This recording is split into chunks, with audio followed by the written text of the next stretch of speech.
Hey everybody, welcome back to Vault Hunters with me. I am OzoneB. Today is the big day. We are on the hunt for level 50.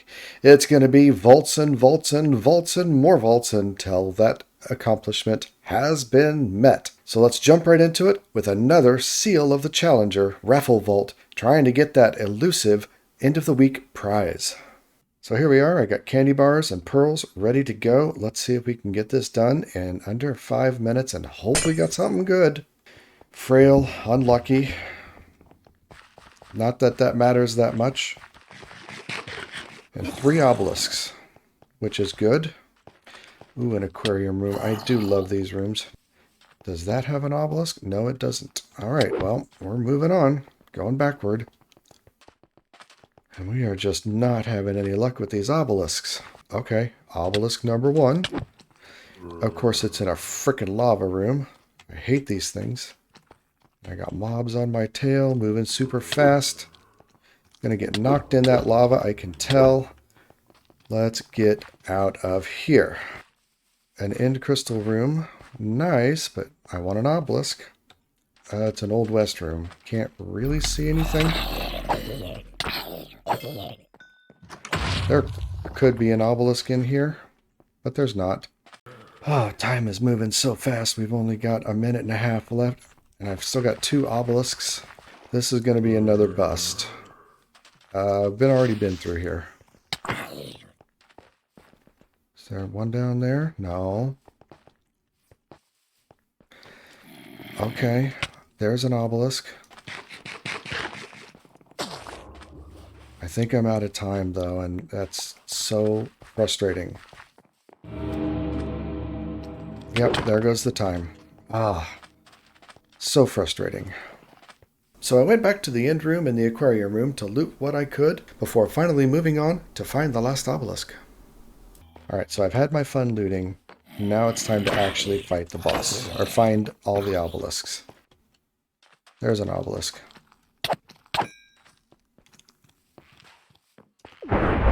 Oh, no, that's not what I wanted to do.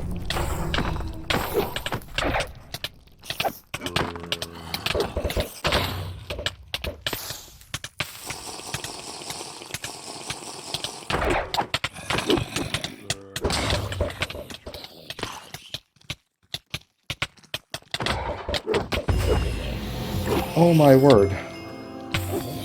Did I can't die to this stuff. I'm not sure I even got the crate. I got the crate. Oh, wow. I did not... I thought I had one more obelisk. That caught me by surprise. I did not expect that, and wow, that almost cost me. But I did it, and I got a few good ores as well. Ah, sigh. Another failed raffle vault. I just can't seem to do this. Can't seem to get it. Ah, maybe one of these days. Anyway, got the boss. That was a surprise. I was not paying attention to my obelisks and thought I had only 1. I had 2 already. And yeah, that almost got me.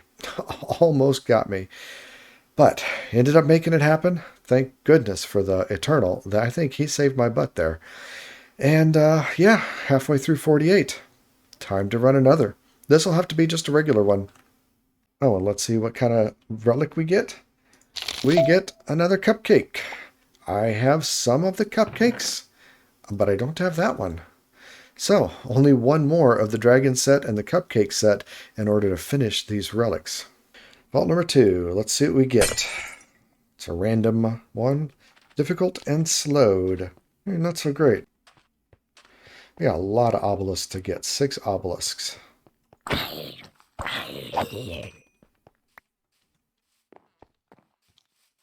Second obelisk. Let's just keep going. Okay. Not a bad room to fight a boss, honestly. City room. Nice. I always look forward to the cities and the sewers. You get such good loot from all of those gilded chests. And honestly, the mobs aren't that bad. Oh. It's a mine room. Okay. Everything just changed. Okay, well, I have prepared for this. I have myself a real pickaxe and turn off my magnet. So now I can just start digging, and I'm not going to pick up everything. I mean, I'll pick up a lot of stuff, but boom, that's how I'm going to get things. It's really just about trying to clear out as much stuff as possible. Got to really watch the durability here. Really watch the durability. Fortunately, I have some potions of XP with me. Let's get that on the offhand. 11 minutes. Time to heal up the old pickaxe and keep going. Mineshaft rooms generate with a lot of ores, and that includes a lot of the vault ores. There's just so much material to clear out in order to try to find them, which is why I carry a regular netherite pickaxe. If it breaks, I'm not too fussed about it, and it can be healed up with mending. It's a really good way to save your good vault gear. For me, and I think for many people, when you encounter a mineshaft room, you just don't even try for the boss anymore. You just spend all the time you can trying to get all the ores that you can. Okay, 5 minutes. 5 minutes is not a lot of time to try to figure out how to get back. All right. That was weird and rough. The difficult made it hard. The mine room was really nice. I didn't find all that much, but you know, we're getting closer to 50. So another one down and successfully out is worth it. All right, Vault 3. Let's hope we get something good. Actually, what I really want is kill the boss. That's what gives the most XP. So let's go. No modifiers, just plain old Afterlife. This one was a pretty standard vault run. An end room, couple village rooms, and then on to the boss. Nothing major happened here.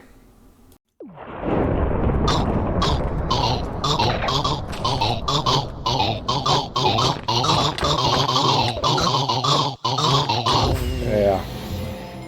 Easy peasy. Let's go see if there's anything down here we can scavenge.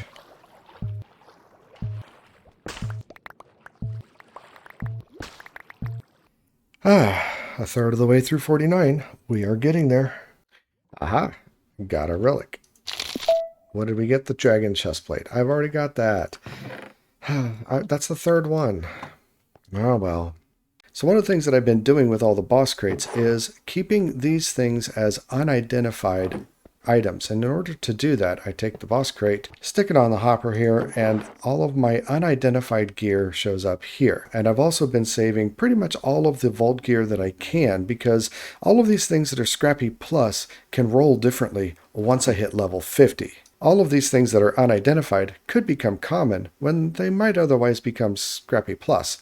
So I'm trying to wait for all of this vault gear until I hit level 50.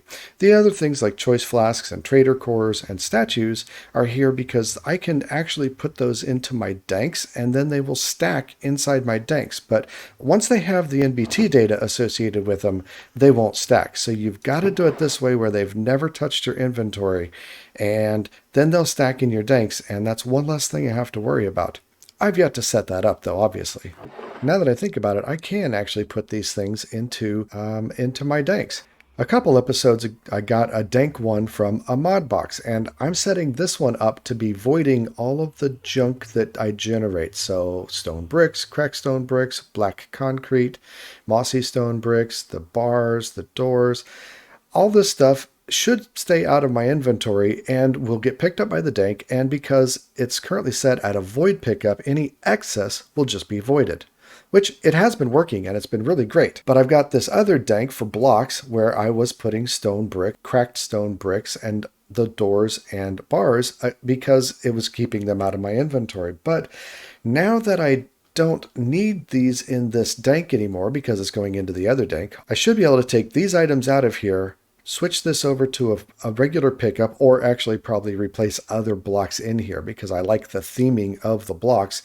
But somewhere else in a dank, I should be able to make room to have these statues, trader cores, and choice flasks be in my danks. So hold on, let me get that ready.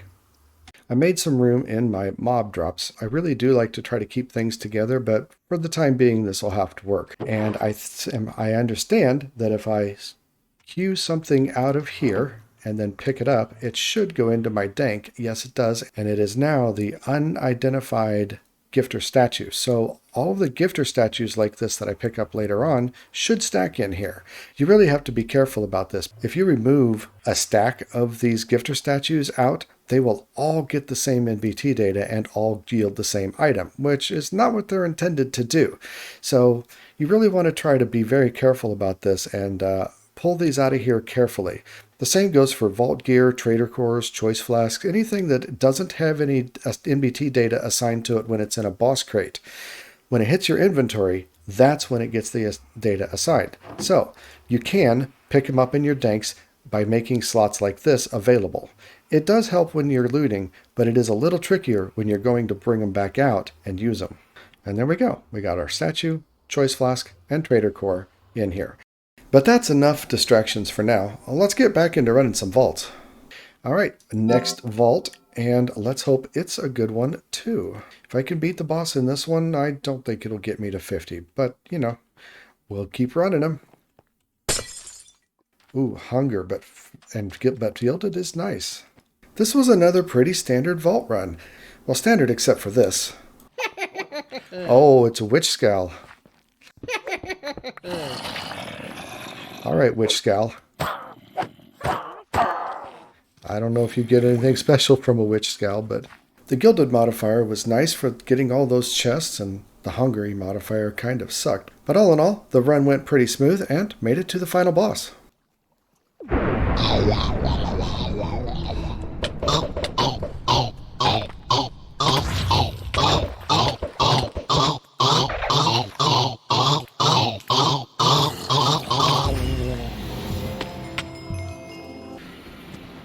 Alrighty, one more down and in the books. Wasn't so bad, but then I haven't upgraded yet, so that's going to be the plan after I hit 50. Once I hit 50, I'll do the upgrade. I'm taking my time about it. You know, if Witchskall can, so can I. Hey, it's still here. As I've been grinding, I've been seeing this available in the trader shop, and you know, yeah, I can make pogs, but pogs are definitely something that's real important, ongoing, so I feel like this is something that I can definitely take right now. That used pretty much all of my soul shards. Hopefully, this is the last vault before 50, and hopefully it's a good one. I say that every time. Hopefully it's a good one. But it's true. Let's run another vault. Trapped, slowed, scavenger, lucky, strong. Well, alright, I'm not doing the scavenger. Yeah, I did not do the scavenger.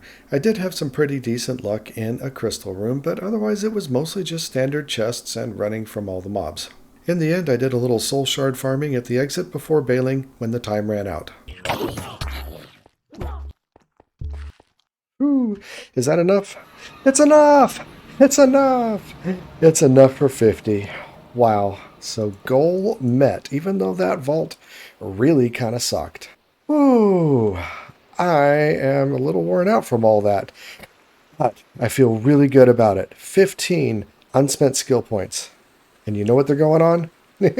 Right off the bat, no questions asked. What I'm really after is all of this. So let's see how many soul hunters I can get. 2, 3, 4, 5. Exactly enough to max out soul hunter.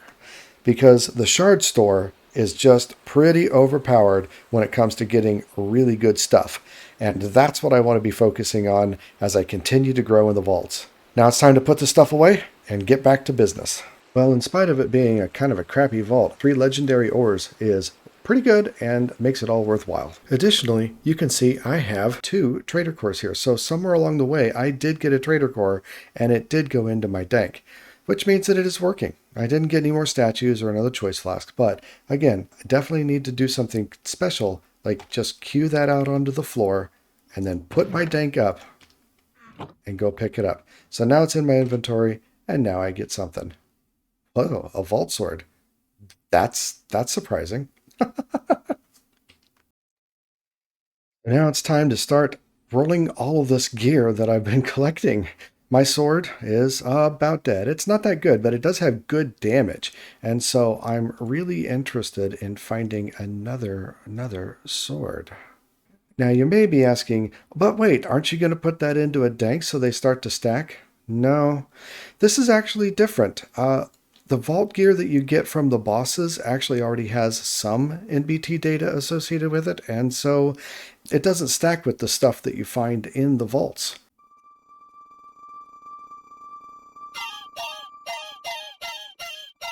So 8.6 is what I got now. 7, 7, 7. I'm looking for an 8. Come on, give me an 8. 8.2. I guess it'll have to work.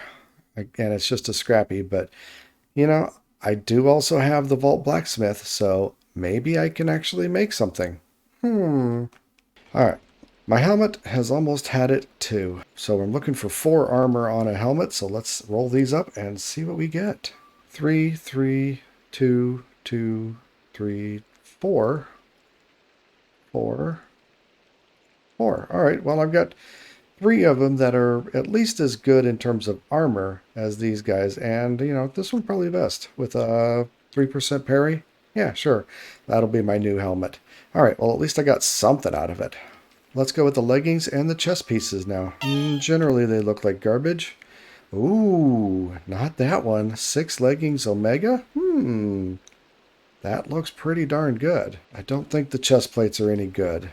My current chest piece is 5, and none of these are even up to 5. And my current leggings are 6, but they've been hanging around for a long time with maximum armor and already done a repair on them. So I definitely think these are going to be better. Well, after a lot of hemming and hawing, I think this is going to be my new set of armor. And yeah, that's an armored chest plate that I've already been using, but it doesn't have any repairs on it, and it's as good as anything I've got. So I'll have to work on getting this all enchanted up. I was hoping, really hoping, that once I hit level 50 and rolled all this gear, that I'd get better stuff, but I really didn't. I've got a ton of idols and axes, and I tried using an axe. I really didn't like using an axe. So I'll roll them up later. I don't care too much right now. Now, I do have a couple more Pandora's boxes and one more relic that I've been holding on to. So, what relic did we get? I'm not sure. That is the Shieldman H set. Okay, well, now that's number 2 of the Shieldman H set. Still got a long way to go on a lot of these, but slowly. All right, Pandora's boxes. Come on. What do we got? A power bar and some vault dust. Power bar, definitely good. That went into my backpack, by the way. I have very few power bars. Now I have 6, so glad to have that. On second thought, I think it's time to give my old sword, the 8.64, which does really good damage, an extra life with a repair core. I don't have very many of these things, honestly, so this is a big thing. But there we go. Now it'll be good to go for quite some time, I hope. Thanks to Nilesh and Johnny Orlando for your comments in the last video. Like I said, I think I had tried an importer, and I didn't think it had worked, but it certainly does. I've moved the dank dock out here to demonstrate a different problem, but I can definitely put it in there and see that slowly stone is being pulled out of my dank. I know I can put an accelerator on here. My big problem actually is getting the dank out. Look at that. It tends to just fly out in every direction. And I had a lot of problems with it going back behind my wall of stuff and being hard to get to. And I really don't like that. Also, the importer blacklist really isn't very large, and that's disappointing. But probably the most disappointing thing is that the pickup flag gets reset every time I put my dank into and out of the dock, which is rather annoying. So here we are, filtered pickup. Let's put it into the dank dock, bring it out, see it go flying away, and now we open it up and the pickup flag is reset to normal. I'm kind of lazy and forgetful, and I know I will forget to set that back, and then I won't be picking up stuff in the vault. So, sadly, I'm not sure this is going to be of any good use. But I appreciate the comments and steering me in the right direction for this anyway. So I'm going to try this out here in a little different place, and hopefully it won't like eject somewhere else. So dank in the dock. See, it is pulling things out, and shift click. Okay, it does come up to me this time. Let me try that a couple times now. Dank, retrieve, dank, retrieve. All right, this is working out pretty good. This is working out pretty good. The problem now is that it's very hard to get to the importer in order to specify the blacklist filter. I suppose it's doable. I should only need to do it once or twice. So this does work, but it is still annoying that I have to reset the pickup flag afterward. I wish that could be fixed somehow. Now another commenter, Ben Dover, which is a hilarious name by the way, said that we can use a sink to pipe water into this reactor. Now the sink is from one of the cooking mods, and wow, is it pretty darn expensive, but I have read about how this is pretty overpowered. It can pump essentially an infinite amount of water very fast, which is why it takes an infinite water bucket. So while it is pretty darn expensive, I think it's worthwhile to go ahead and do. Now you also need a faucet, and the faucets are pretty darn easy to build. Just some iron and a stick. This is nothing at all from the supplementaries pack, and you can actually find them in the Old West rooms as well. But the sink requires a lot, and this infinite water bucket requires a pog. Fortunately, I do have that, and I think it's worthwhile to make it. Now, my first infinite water bucket came from a trader, and I would actually prefer to be able to buy this one from a trader instead of using the pog, but we're advancing in the pack pretty well, and I feel comfortable in doing this. So there we go, one infinite water bucket. And then there we go, one sink. Unfortunately, I've collected a couple faucets from the Old West rooms, even though I didn't really know what they were at the time. So if I put the faucet here, no, if I put the sink here with the faucet onto it and then the thermogenerator there, I'm going to have to reroute the power around the backside. There we go. That should work. Now I just got to replace the lava, which I accidentally destroyed trying to do all this. So one moment. There we go, lava replaced. Put those in, and it is not filling up with water, but I need to actually turn on the faucet. There we go, turn it on, and there it goes, filled up and keeps on filling up. So we should be good to go. This should now run forever without any interaction. So I thank you very much for the comments because, yeah, I'm lazy and I don't like to do this kind of stuff. And here we are back once again in front of the Dropper of Fate. It's been a few days since the last video came out, so let's pick out the name of that next statue over there. And we have John Hank, who didn't say that this was or wasn't a Minecraft name, so I guess I'll have to give it a shot, huh? Well, no, that's not a skin, or at least that name wasn't found. So John, if you would leave a comment in this video with your Minecraft name, I'd be happy to make sure that this statue gets properly skinned. So thank you everybody for leaving comments in the video. This little competition I think is a lot of fun, and I really enjoy it. I hope you do too. I really appreciate all the positive comments and feedback that people give. I also really appreciate the subscriptions that people give. And just this past week, the channel went over 200 subscribers. My mind is blown. Talk about a reason to cheer and clap. That's pretty darn amazing. I'm still a little blown away that everybody seems to like my videos so much. I do put a lot of work into them, and I really am glad that people are enjoying them and finding them useful. So once again, thank you so much to everybody for your support in this channel. It means a lot. I wouldn't be here doing it if it wasn't for you guys. So there we go. I did an awful lot this episode. Reaching level 50 is quite a milestone, and I'm glad you're all here to celebrate it with me. I had wanted to do a little bit more in terms of base decoration or maybe organization, but it just didn't happen, and that's okay. We'll get it next time. So that's it for now, and remember, be excellent to each other, and I'm out.